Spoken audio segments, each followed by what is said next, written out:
আসসালামু আলাইকুম, কেমন আছেন সবাই? আশা করি সবাই অনেক বেশি ভালো আছেন এবং সুস্থ আছেন। Welcome to my another new video. আজকে আমি আপনাদের দেখাবো যে চেন কিভাবে ক্লিন করতে হয়। তো first of all, chain clean করতে আপনাদের প্রয়োজন চেন ক্লিনিং করার জন্য যে টুলস রয়েছে সেটি। আমার কাছে এটি আপাতত নেই, তাই আমি আর কি ব্রাশ দিয়ে করছি। এটি কিন্তু খুবই রিস্কি। যারা নতুন বা বিগিনার রয়েছেন তাদেরকে আমি বলবো না যে আপনারা ব্রাশ দিয়ে ক্লিন করুন। তো ফার্স্টে আপনারা চেন এভাবে ব্রাশ দিয়ে কিছুক্ষণ ক্লিন করে নেবেন, তারপর আপনারা চেনে কেরোসিন স্প্রে করে দিবেন। কেরোসিন স্প্রে করার ক্ষেত্রে খুবই সাবধানে কিন্তু কেরোসিন স্প্রে করতে হবে।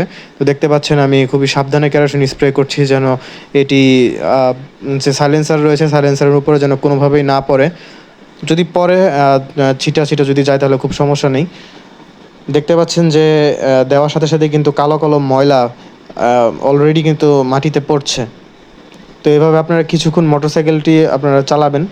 তো দেখতে পাচ্ছেন যে এখানে আস্তে ধীরে ধীরে কিন্তু অনেক ময়লা কিন্তু এখানে পড়ছে, যেগুলো চেনে লেগে থাকে। এক টাইম এগুলো চেনে লেগে থাকতে থাকতে কিন্তু আপনার চেনের যে স্পকেটগুলো রয়েছে সেগুলো কিন্তু ক্ষয় করে ফেলে।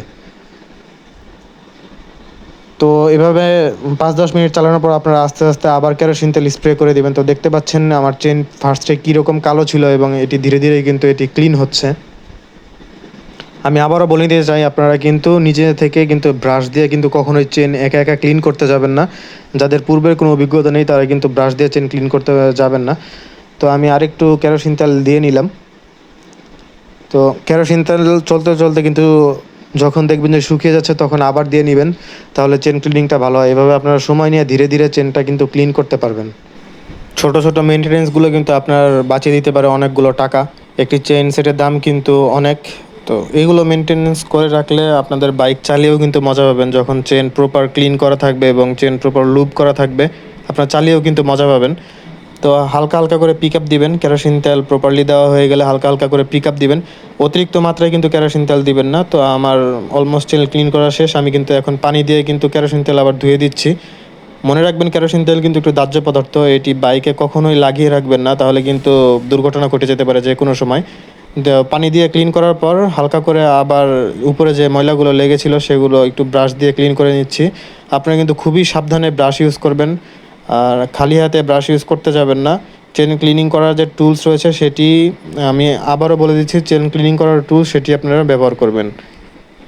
তো পানি ইউজ করার শেষে আপনারা চেনটা একটি বাইক কিছুক্ষণ চালিয়ে চেনটা শুকিয়ে নিতে পারেন, অথবা একটি কাপড় দিয়ে বা যে কোনো কিছু দিয়ে আপনারা চেনটা কিন্তু একটু ড্রাই করে নেবেন।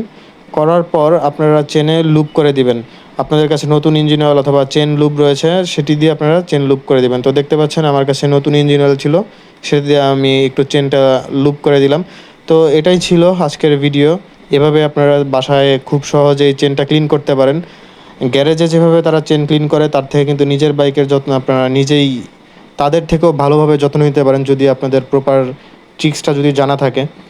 তো ভিডিওটি ভালো লাগলে অবশ্যই আমার এই চ্যানেলটি সাবস্ক্রাইব করে দেবেন। আমি নিত্য নতুন বিভিন্ন ট্রিক্স, বাইকের ট্রিক্স এবং ইনফরমেটিভ টাইপ ভিডিও কিন্তু আমি ইউটিউবে আপলোড করে থাকি। তো আজকের ভিডিওটি এ পর্যন্তই। সবাই ভালো থাকবেন, সুস্থ থাকেন। ধন্যবাদ।